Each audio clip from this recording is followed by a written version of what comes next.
El agua cae dejando un rastro de vapor caliente en las baldosas de la ducha. Resbala sobre el cuerpo de Roberto, quien toma su baño diario con cierta apatía causada por el tedio de la rutina. Está agotado debido a la furia y la frustración que tiene acumulada en su atlético cuerpo.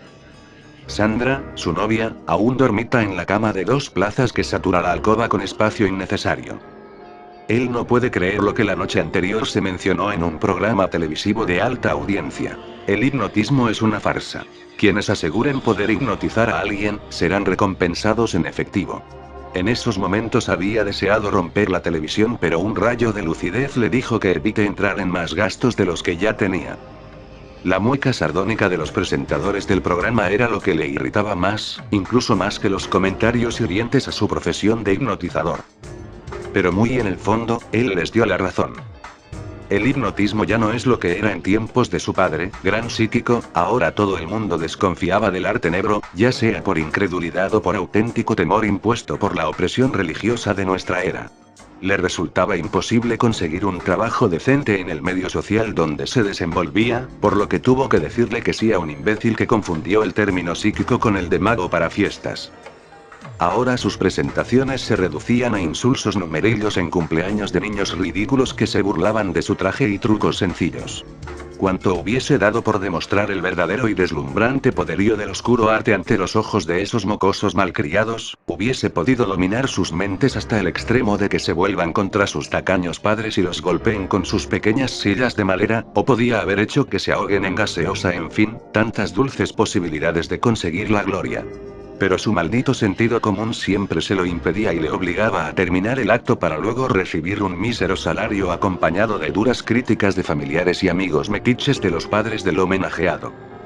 Sandra también le reclamaba ya desde un buen tiempo la falta de ingresos por su trabajo, pues los pequeños lujos que se permitían ambos, generalmente estaban costeados en su totalidad por ella, quien siendo ingeniera en sistemas o algo así, podía pagar un buen departamento, la comida, los servicios básicos y a veces, cuando le iba desastrosamente mal a Roberto, los materiales y la ropa para sus escasas presentaciones. Tal vez ya se acabó el efecto de su efectivo encantamiento de seducción que usó cuando la vio por tercera vez. Hace ya más de 5 años, una de sus amigas le presentó a Sandra en un bar. Era la mujer más hermosa que había visto en esa semana. Y decidido quiso conquistarla. Al comienzo ella se negó y lo rechazó de una forma absolutamente grosera. Roberto no insistió más y decidió olvidarla. Luego de una semana la amiga de Roberto lo invitó a un desayuno de negocios, pero la sorpresa de Roberto fue grande al ver a Sandra en la mesa. Y fue mucho más grande su asombro al ver la insinuante actitud de ella al mirarlo y coquetearle. Tiempo después Roberto supo que su idiota amiga había apostado con Sandra para que enamore a Roberto. Todo gracias a la psicolectura que aprendió con su padre. Entonces tuvo que desquitarse de ambas usando un grandioso poder cautivador que desarrolló en su adolescencia, y así la ingenua Sandra perdió toda su autonomía en la tercera cita arreglada por la amiga de Roberto. Literalmente cayó a los pies de él, quien complacido aceptó ser su novio si ella mantenía sus gastos primordiales. La amiga de Roberto tuvo que pagarle a Sandra una cantidad considerablemente grande, lo suficiente como para que ella le compre a Roberto una renovación total de vestuario y los primeros 7 meses de alquiler en el departamento donde actualmente residían. Lo malo es que el hipnotismo y el control mental en general pierden potencia si no se los practican con frecuencia, y en estos momentos, Roberto está arrepentido del juramento que le hizo a su padre antes de morir. Él le había dicho que jamás vuelva a usar la manipulación mental ante ningún ser humano corriente, pues había visto a Sandra bajo el influjo cautivador de Roberto y enseguida lo había expulsado del hogar. Ahora mientras lo piensa, cree que tiene que volver a usar su don hereditario. Al fin y al cabo fue su propio padre quien le echó de la casa dejándolo en la calle por hacer lo que él tantas veces había hecho. Le parece injusto cómo resultaron las cosas y decide terminantemente volver a ejercer su poder ante la humanidad que tanto lo ha ofendido. Pero una vez más su fastidioso sentido común irrumpe sus pensamientos y le hacen dar una última oportunidad al mundo en general. Suena el teléfono, cosa poco frecuente en ese departamento. Sale desnudo a contestar y del otro lado del auricular se oye una voz chillona que le propone, sin siquiera saludar, una entrevista en reacción al programa transmitido anteriormente por la popular cadena televisiva. Roberto opta por insultar la prepotencia de la señora con voz chillona que no tiene el menor dejo de urbanidad, pero su pensamiento vuela y analiza la posibilidad de conseguir decentemente el respeto del público que lo vea. La televisión capta millones. En especial si es un canal de consumo rápido como el que dijo ser representante la mujer de la ruidosa voz. Acepta, cuadra horarios y deciden verse esa misma noche a las 7 en los estudios del canal. Él se viste sin poner mucha atención y luego despierta a Sandra, quien molesta y adormecida aún le propina un golpe en la espalda que le hacen desear estrangularla ahí mismo, pero se domina una vez más. Las horas transcurren a gotas mientras él, impaciente, cuenta los pasos del segundero en la esfera del tiempo. Al fin decide la hora esperada llegar y da un ligero repaso de lo que va a decir en vivo para callar de una buena vez a los medios gallinos. Sale del edificio y toma inmediatamente un taxi, cosa rara en esa parte de la ciudad. Este augurio le vaticina una noche productiva, y con buena predisposición de dirige a los suntuosos estudios del canal. Roberto maldice al mundo completo. A esa hora los automóviles en la ciudad son esculturas metálicas que no mueven un ápice de su carrocería, ni siquiera por el estridente ruido de los millares de pitos que contaminan la lluviosa y fría noche. Tuvo que salir más temprano, pero estaba tan obnubilado en sus pensamientos que no calculó el tiempo y el riesgo de llegada. Una hora más tarde y el taxi ha recorrido una cuadra. Tardíamente se da cuenta de la estupidez que está cometiendo al quedarse sentado viendo las gotas de lluvia resbalar por la ventana. Si pudo adelantar gran parte del trayecto a pie y decide salir. El taxista lo ve con cara de pocos amigos y le exige el pago de sus servicios. Roberto casi lo golpea, pero el taxista adivina sus intenciones y sonriente señala el exorbitante número de su taxímetro y con sus ojos, mira a su vez a un policía que pierde el tiempo en la esquina. Roberto se resigna y vacía su billetera. Le grita un insulto al taxista y empieza a correr entre la lluvia que es cada vez más fuerte y le golpea el rostro, le despeina y mancha su inmaculado traje marrón claro con el que iba dispuesto a demoler al programita sabatino. Luego de otros 30 minutos llega exhausto ante las puertas del canal, donde un guardia obeso lo recibe con obvia repulsión ante su desaliñado aspecto y lo peor, le inquiere sobre su falta de mesura al no tomar un taxi para llegar a tiempo. Roberto traga su amarga bilis e ignora al imbécil del guardia.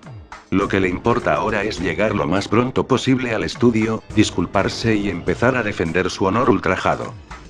Tiene que subir 6 pisos por las escaleras pues el ascensor está en reparación. Insulta a la incompetente recepcionista que le avisa esto luego de estar 10 minutos ante la puerta del inservible elevador.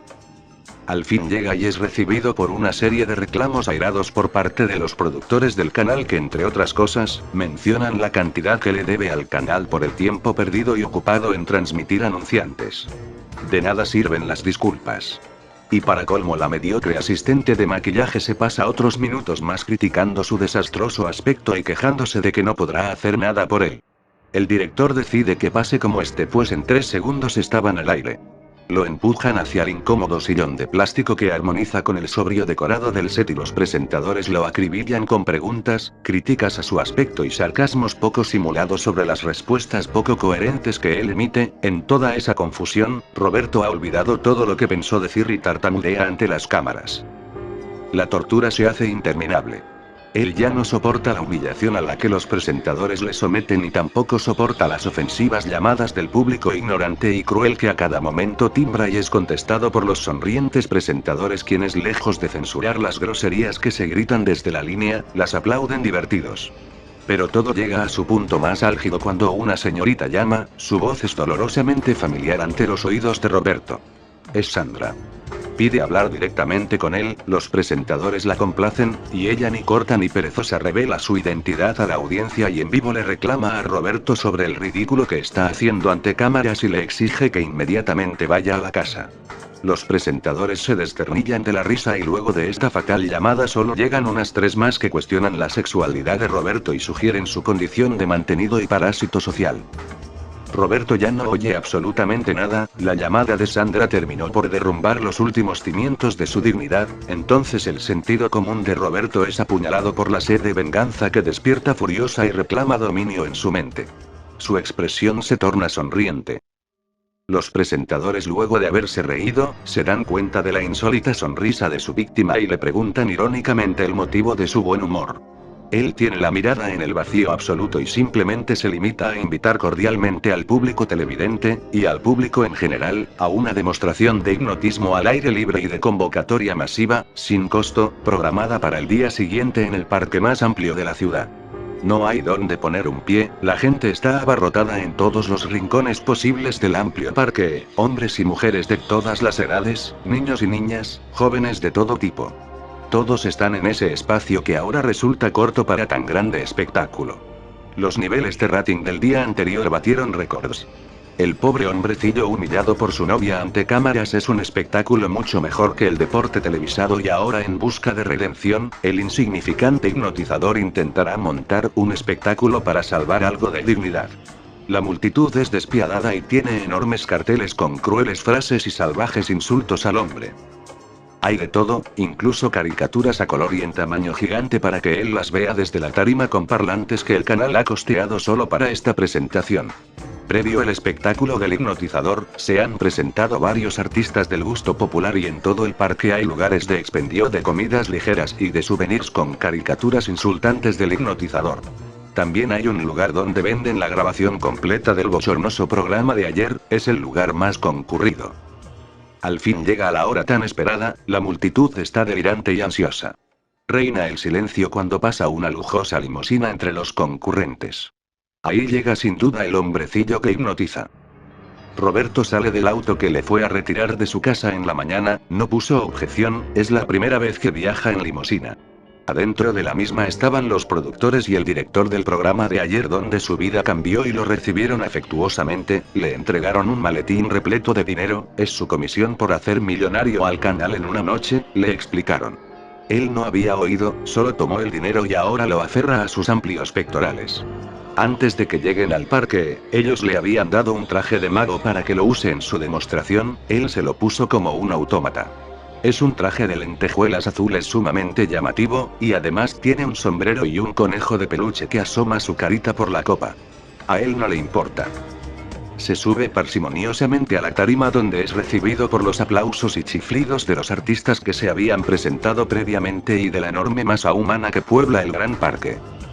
Él toma su posición ante el público que lo aclama y lo insulta, levanta los brazos, la multitud hace un silencio burlón y estalla en risas al ver por las pantallas gigantes colocadas a los lados de los parlantes, que Roberto cierra los ojos adquiriendo una expresión de total concentración. Los presentadores del programa de ayer, que ahora son animadores del espectáculo, le hacen preguntas estúpidas y le entregan dramáticamente un reloj de cadena, para que pueda llegar a las mentes de todos.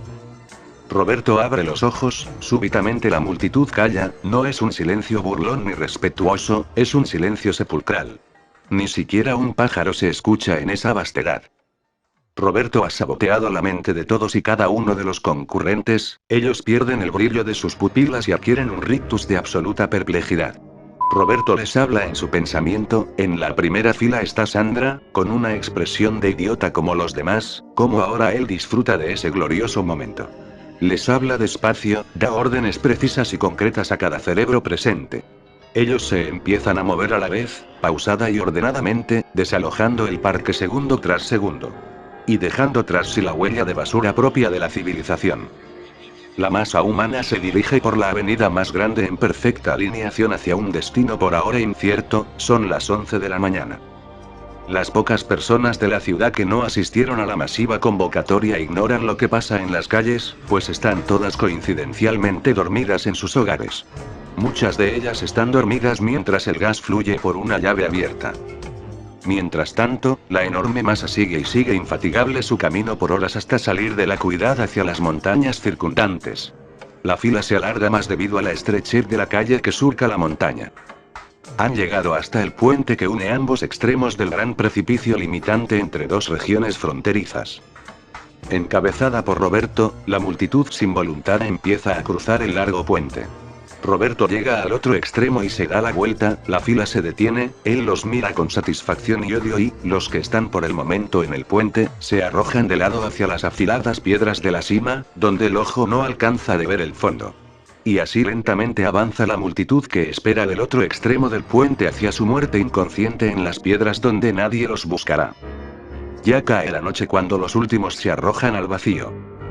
Pero al otro extremo está una persona solamente. Sandra, quien con expresión ausente solo espera la siguiente orden de Roberto. Él se ha reservado este placer para el final. Cruza el puente hacia donde está ella.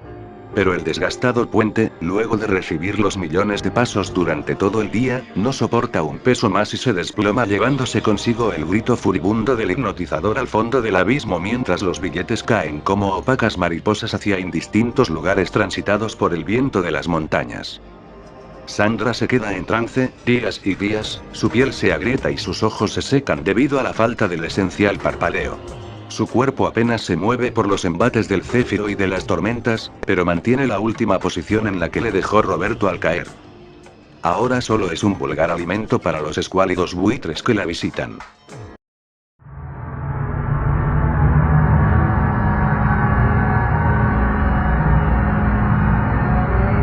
En junio de 1972, una mujer apareció en el hospital Cedro Sinai en nada más que un vestido blanco cubierto de sangre. Esto no debería ser demasiado sorprendente, la gente a menudo tiene accidentes cerca y viene al hospital más cercano para la asistencia médica.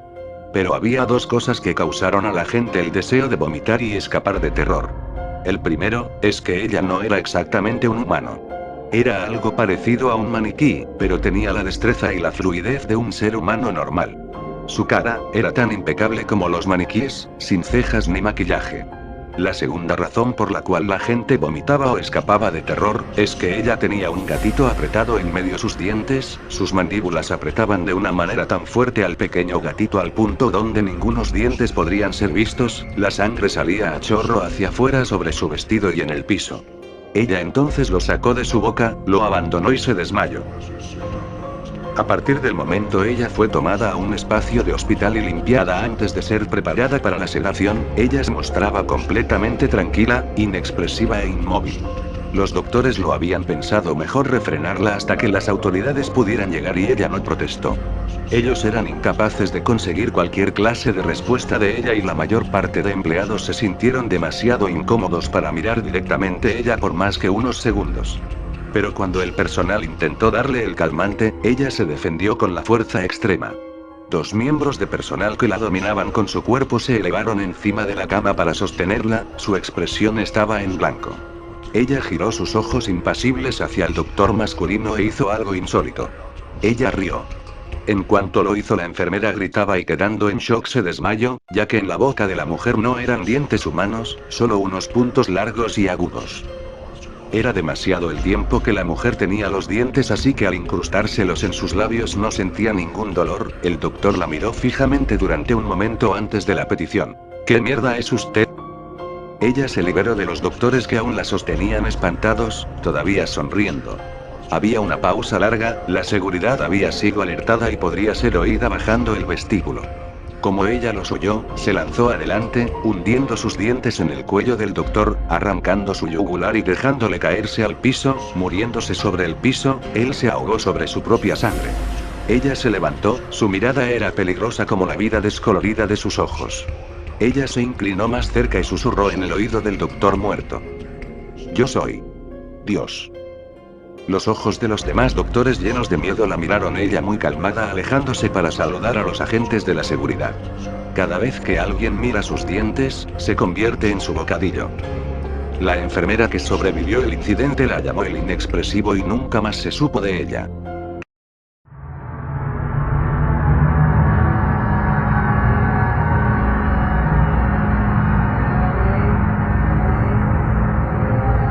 Les contaba, mas sin embargo yo sé que todo fue real, yo sé que todo sucedió realmente y que yo no maté a nadie. Fue un miércoles en la noche, bien recuerdo que estaba con un amigo en mi habitación, de pronto tocaron el timbre de mi casa. Nos asustamos porque pasó todo en el mismo instante, Fernando mi amigo me dijo atiende la puerta. Pero como estábamos solos me dio miedo y le dije acompáñame, ven conmigo. En ese momento nos dirigimos a la puerta y la abrí. Estaba una anciana, nunca la había visto por mi colonia. De lo primero que me percaté fue de su sonrisa, una sonrisa macabra y su mirada penetrante que me hizo estremecer al momento de verla. La anciana me dijo ¿qué pasa hijito? ¿Por qué no estás sonriendo? Yo estaba confundido y no le respondí. Se me quedó viendo con esa mirada fija y me dijo te he dicho que sonríes. Con una voz gruesa y macabra. Me asusté y cerré la puerta. Fernando y yo estábamos asustados pues no sabíamos qué pasaba. En ese momento la anciana de su bolso sacó una figura de barro negro y empezó a hacer ruidos con su boca. Nos asustamos mucho, los dos sabíamos que estaba haciendo brujería. Cuando tomé el teléfono y quise llamar a la policía, nadie respondía. Corrimos hacia el ordenador pero no había internet, la televisión solo tenía estática. Sin duda algo estaba sucediendo, las luces comenzaron a apagarse y comenzó a escucharse una risa. No una risa cualquiera, era una risa macabra, sacada de los más recónditos confines del infierno. En ese momento se prendió una luz y se vio una silueta oscura, con aquella sonrisa llena de dientes puntiagudos, un olor putrefacto emanaba de aquella silueta. Se apagó la luz, se escucharon pasos. Cada vez estaba más cerca de nosotros, aquel olor era más fuerte, Fernando comenzó a vomitar sangre y yo asustado y paranoico al no saber qué pasaba, corrí de ahí hacia la cocina. Fue uno de los peores errores que pude haber cometido. Todo se calmó, no había ruido alguno, fue un sonido de tranquilidad. Pensé que todo había terminado ya, pero de pronto escuché a Fernando gritar. ¡Ayúdame! ¡Un demonio está aquí! Y en ese momento corrí hacia donde estaba él y vi algo que nunca podré borrar de mi mente. Estaba él clavado a la pared, de cabeza, como si estuviera crucificado al revés. Pero con una sonrisa traumante, una sonrisa llena de odio y temor. En ese momento ya no escuché nada. Solo se apagó la luz y una mano putrefacta llena de uñas puntiagudas llenas de sangre se puso en mi hombro y escuché una voz macabra pero tranquila que me dijo: nunca dejes de sonreír, hijito. Me desmayé y abrí los ojos. Estaba en el hospital con un policía al lado, acusándome de matar a mi amigo Fernando.